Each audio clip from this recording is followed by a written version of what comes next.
Harley ruled the road for generations until Honda released something no one expected. No noise, no warning.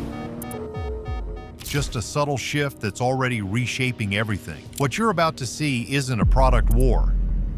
It's an identity crisis. Watch to the end to see how Harley won't recover from this. The bike Harley didn't notice until it was too late. Harley had been watching the wrong threat. For decades, the company defined itself in opposition to Japanese manufacturers, treating them like technical copycats or performance outliers. The real danger wasn't imitation, it was redefinition. While Harley held fast to an idea of freedom forged in the post-war American psyche, Honda studied how freedom looked in a modern city, on a congested street, under rising gas prices, and with first-time riders who didn't want to be initiated, they just wanted to ride. And when those riders found the Rebel 500, something clicked. Not as a rebellion against Harley's identity, but as an escape from it. Because the truth was, Harley's dominance depended on being the default cruiser brand, but the market had quietly shifted, and Harley didn't notice. The Rebel 500 wasn't built to fight, it was built to fit. And by the time Harley recognized the shift, thousands of riders had already crossed over and weren't looking back. But it wasn't just the idea of the Rebel that cut deep, it was how it was built, and what that said about who it was built for. The design that opened the door for millions. Walk into any dealership that carries the Rebel 500 and watch who walks in. It's not just seasoned bikers, it's people who've never touched a throttle. Young professionals, women, shorter riders, returning riders in their 60s. People who never saw themselves reflected in Harley's showroom posters now saw a bike that looked like it was waiting for them. And that feeling wasn't accidental, it was engineered. The seat height of the Rebel comes in under 28 inches. For many riders, that single number is the difference between intimidation and possibility. Add to that a total weight of just under 440 pounds and you've created a platform that's physically approachable without losing credibility. It's not a toy, it's not a scooter, it's a cruiser that welcomes instead of warns. Compare that to Harley's classic entry points. Models that may be smaller by their standards still sit tall, carry heft, and demand physical confidence. For many riders, especially those under 5 feet 7 inches or without upper body strength from day one, the Harley design philosophy says, earn your way in. The Rebel said something else. Come as you are. The ergonomics are balanced. Foot controls are mid-set, not forward stretched. The handlebars don't require a wide, show-off reach. The suspension doesn't feel like a punishment. Every inch of the Rebel is an answer to the question Harley didn't ask. What would a cruiser feel like if it was built for everyone? And that question extended beyond design. It shaped the riding experience itself. We've dug into Honda's quiet shift that's shaking Harley's legacy. Did we hit the nail on the head? Drop a comment below and let us know how you see the future of cruisers. And if this transformation caught you by surprise, don't forget to give us a like to support more deep dives like this. The engine that ignored the rules and still won. There's a temptation to judge a cruiser by its volume, engine displacement, exhaust noise, how much the throttle shouts when you twist it. Honda chose not to play that game. The Rebel 500 runs on a 471 cubic centimeter parallel twin engine. It doesn't shake, it doesn't thunder. It doesn't try to impress the parking lot. What it does is deliver. With just over 45 brake horsepower and torque peaking around 43 pound-feet, it won't outgun a liter-class bike. But that's not what matters. The Rebel's engine pulls steady. It's tractable in traffic, predictable in corners, smooth on the highway, and forgiving in stop-and-go city riding. It behaves not because it's neutered, but because it's tuned for the world most riders actually live in. Compare that to Harley's older 500 and 750 street platforms. They were supposed to fill this space, but they were awkward, harsh, and rushed. The Rebel, in contrast, borrowed its power plant from Honda's CB and NX series, bikes known for reliability, linear delivery, and ease of maintenance. It doesn't ask for attention, it asks for your next destination. Harley built engines as centerpieces, icons of sound and force. Honda built this one like a partner, and that changes the whole story of what it means to ride, because some riders aren't looking for a performance machine or a street brawler, they're just looking for a reason to keep keep going. And that brings us to who the Rebel was really built for. Because when a bike doesn't tell you who to be, it gives you space to become a rider. On your own terms. Want gear that actually fits your ride and your life? We link the jackets, helmets, and tools we trust right in the description. 6 lakh rupees and a broken pricing model. When the Rebel 500 launched in markets like India, it did more than show up. It sent a message. A sleek, mid-size cruiser priced at just around 6 lakh rupees, roughly $7,000, wasn't just a good deal. It was a strategic torpedo, because that number didn't belong in Harley's playbook. It rewrote the entire field. At that price, the Rebel didn't just make sense, it became inevitable. It undercut Harley's entry-level options not by a margin, but by a chasm. For buyers comparing bikes in a showroom or online, the difference wasn't subtle. A Honda Rebel offered modern styling, LED lighting, smooth engineering, and everyday usability for a price point Harley couldn't even approach without destroying its own margins. Harley's business model simply doesn't support pricing that low. Its labor structure, manufacturing process, and brand expectations all orbit around premium positioning. The moment Harley tries to compete with 6 lakh motorcycles, it invites internal collapse.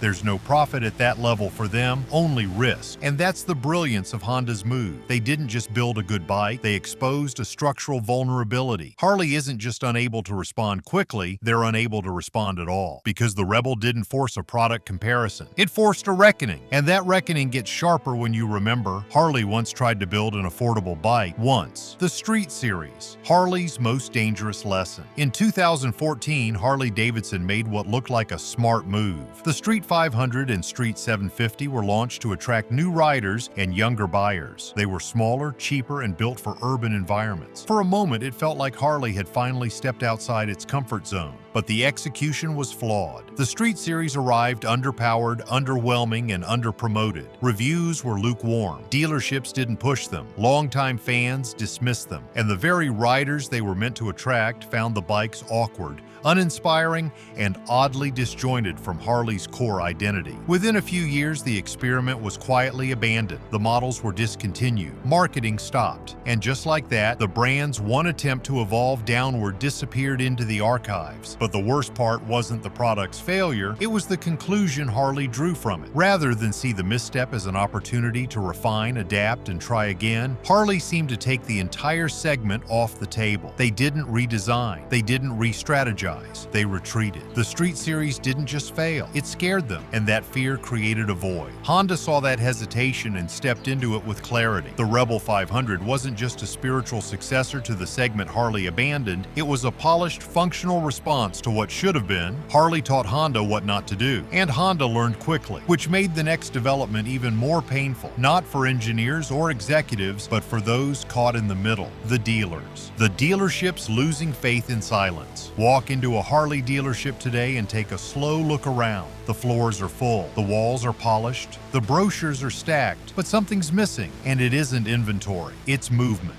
It's momentum. Bikes are staying on the floor longer. Financing conversations are harder. And in the back offices, the tension is unmistakable. Harley dealers are caught in a quiet, unspeakable bind. They believe in the brand. They built their livelihoods on it. But some are watching foot traffic slow while rebels across town disappear faster than they arrive. It's not just about numbers. It's about relevance. And a few dealers off the record have started asking uncomfortable questions. Some are calculating what it would mean to add a big wing license, Honda's premium dealership format. Some are watching service tickets drop as newer riders favor more efficient bikes, and some are just tired of explaining why the cheapest Harley is still out of reach for a 28-year-old looking for their first cruiser. This isn't open revolt, it's quiet erosion. These are men and women who once had wait lists for Sportsters. Now they have showroom dust and aging floor plans. The problem isn't just price or performance, it's that Harley hasn't given them a compelling reason to believe that change is coming. Honda, on the other hand, has given their dealers not just inventory, but movement. A reason to believe that new riders will walk in, a machine that sells itself without tribal branding or lifestyle upsells. And slowly in whispers, Harley dealers are starting to admit the competition isn't just real, it might be smarter. And what really stings is that Harley had the chance to lead this shift. They just left it sitting there. The opportunity opportunity Harley left on the floor. When the cruiser market began shifting in the 2010s, smaller engines, younger buyers, more urban riding, Harley was already in the room. They saw the signs, they built the prototypes, they even launched the Street Series, flawed as it was. But then they backed out. The market evolved and Harley didn't move with it. They hesitated, and in that hesitation, they lost the chance to define the new wave. The void they left wasn't just technical, it was cultural. Riders who couldn't afford $15,000. Riders who didn't want 500 pounds of chrome and intimidation. Riders who weren't interested in biker clubs or leather jackets. These weren't fringe consumers. They were the future, and they were standing in showrooms ready to ride. But Harley didn't build anything for them. Honda did. The Rebel 500 didn't chase heritage. It chased usability. And in doing so, it caught an entire generation Harley ignored. New riders, female riders, commuters, creative professionals, people who loved the idea of freedom but weren't buying the old version of it. The painful irony? Harley had the tools to win this market. They had the history, the global brand power, the engineering capacity. What they lacked was willingness. And Honda didn't hesitate. They studied Harley's retreat, watched the consumer confusion, and filled the gap, not with flash, but with clarity. This wasn't just a market conquest. It was a reminder. In business and in riding, the line between tradition and irrelevance is paper thin, and Harley, for all its legacy, forgot one critical rule. If you don't serve the next rider, someone else will.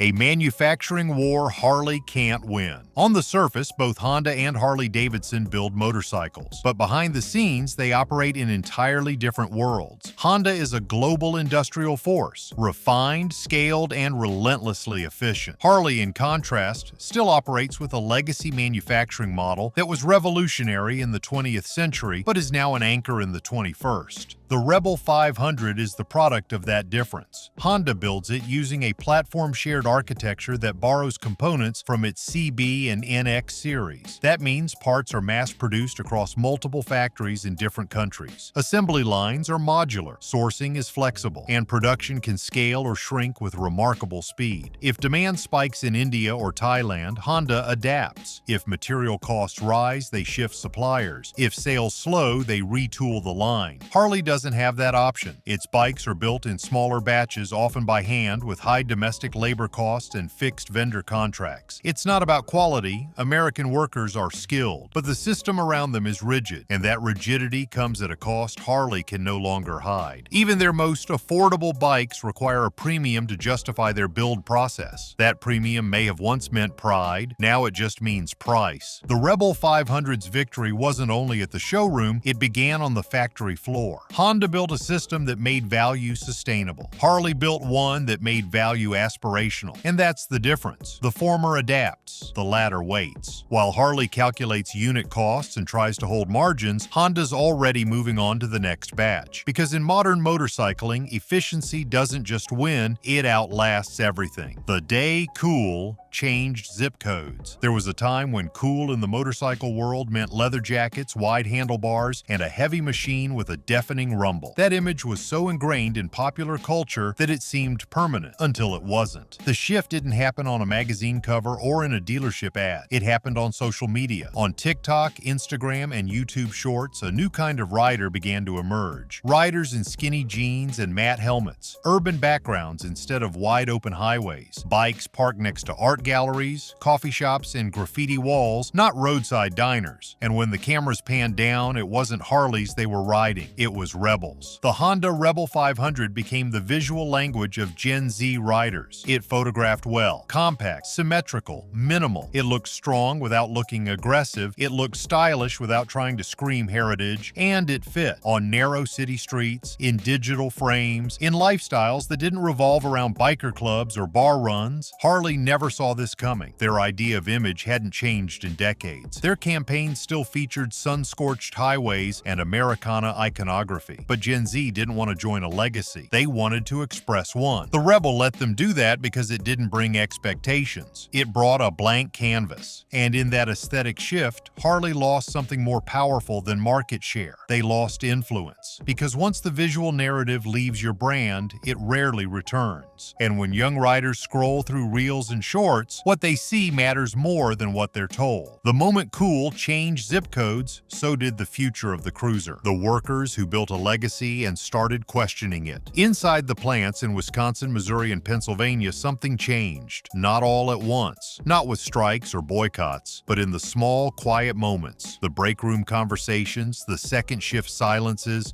the longer looks at sales numbers taped to corkboards near the time clocks. It wasn't rebellion, it was resignation. These are the same workers who for decades forged Harley-Davidsons with pride. They saw their labor as more than manufacturing. It was cultural contribution. To build a Harley was to build a symbol. But as the years passed and the company drifted from relevance, the emotional weight of the job began to shift. What was once legacy now felt like maintenance. News about the Honda Rebel 500 didn't break these workers. It just confirmed what they already sensed. A new generation of riders wasn't buying into the mythology anymore. They wanted simpler, smarter, more usable machines. And they weren't waiting for Harley to evolve. They had already moved on. That realization stings, not because of competition, but because of meaning. These workers aren't just worried about job security, they're worried about building something that no longer speaks to the people it's meant for. That's the fracture no factory tour reveals. It's not about welds or paint jobs, it's about purpose. The Rebel reminded them what modern motorcycling looks like. It's lighter, quieter, more accessible, and it's spreading across cities and continents faster than Harley's leadership can react. The workers can feel it in the pace, in the silence, in the growing question that no manager wants to answer. Are we building history or are we building for history? Investors see the warning before the public does. Inside the offices of institutional investors, equity analysts, and hedge funds, the concern isn't just about brand, it's about math. Harley-Davidson was once a powerful growth stock, anchored in prestige pricing and legacy loyalty. But lately, those fundamentals are eroding, and fast. The release of the Honda Rebel 500 didn't just cut into sales, it exposed Harley's structural weaknesses. Young riders aren't interested in spending $15,000 to $20,000 for their first motorcycle, and they're not emotionally swayed by tribal branding or 70-year-old slogans. They're practical, price-conscious, urban. They want reliability, efficiency, and style. Harley's business model wasn't built to serve that rider. As unit sales decline, promotional costs rise. Dealers are pushing harder to close sales that used to be automatic.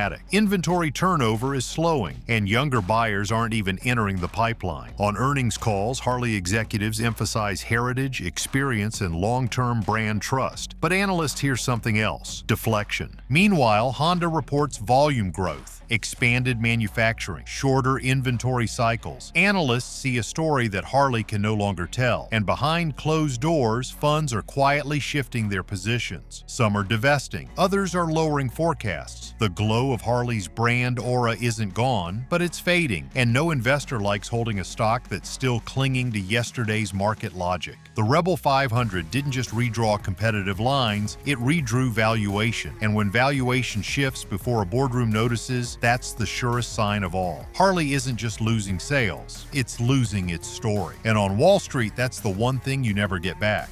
The markets Harley never took seriously now rule. There was a time when global motorcycle markets looked like afterthoughts in Harley's boardroom. Countries like India, Vietnam, Indonesia, and the Philippines were treated as side projects, too complex, too price-sensitive, too far from the American heartland. Harley dipped in, partnered clumsily, then pulled back whenever profits didn't rise fast enough. The company treated these regions like experiments. Honda, meanwhile, treated them like the future. The Rebel 500 didn't need to break into these markets. It was born from them. Honda had spent decades building trust, expanding service networks, refining designs based on local feedback, and tailoring price points to real-world incomes. They invested in distribution, service training, and brand familiarity. So when the Rebel hit international showrooms, it didn't have to earn credibility. It already had it. In these markets, Harley couldn't compete, not just on price, but on practicality. Their bikes were too heavy for dense traffic, too thirsty for local fuel prices, too wide for narrow roads, and too expensive to justify without serious cultural buy-in. Honda bikes, on the other hand, were everywhere, from commuter fleets to weekend cruisers, from delivery riders to students. The Rebel fit seamlessly into that environment. The real shock wasn't that Honda dominated these regions, it was that Harley ever thought it didn't need to, because now the numbers tell a story. Millions of new riders entering the market each year, and almost none of them considering Harley. That's not a trend, that's a torch passing. And it's happening not in press releases, but in traffic circles, service queues, and everyday street corners. Because the places Harley once ignored, they've become the places that define what riding looks like now. The bike that didn't flex, but fit. The Rebel 500 doesn't scream. It doesn't strut. It doesn't come with a manifesto or demand allegiance, but for thousands of riders, that's exactly why it works. This isn't a machine for showing off. It's a machine for showing up. To work, to the gym, to a weekend ride along the coast. It doesn't challenge your lifestyle. It fits into it. Where Harley-Davidson asks for commitment, the Rebel asks for comfort. Where Harley demands posture and presence, the Rebel offers control and balance. The difference isn't just physical, it's philosophical. Harley built cruisers for riders who wanted to make a statement. Honda built one for riders who wanted a companion. You see it in how the Rebel is used. Not babied, not polished endlessly in a garage, but ridden. Through cities, on errands, on weekday commutes, and late-night takeout runs. It's not a sacred object. It's a tool of personal freedom. And that subtle shift from symbolism to utility is what makes the Rebel so disruptive. It doesn't need chrome to matter. It doesn't need thunder to be taken seriously. It delivers smooth power, reasonable fuel economy, and a riding experience that doesn't wear you down. For urban dwellers and practical riders, it simply makes sense. And that makes it dangerous to legacy brands that still rely on aura to justify price. The Rebel fits where Harley never tried to go. Not because it compromised, but because it adapted. And in a world where riders value flexibility over bravado, that's what wins. Not the bike that demands attention, but the one that earns trust. The turning point. No one marked on a calendar. There wasn't a viral video. No keynote announcement, no breaking headline in motorcycle media. Just a quiet shift. Slow, steady, and impossible to reverse. The moment Harley lost its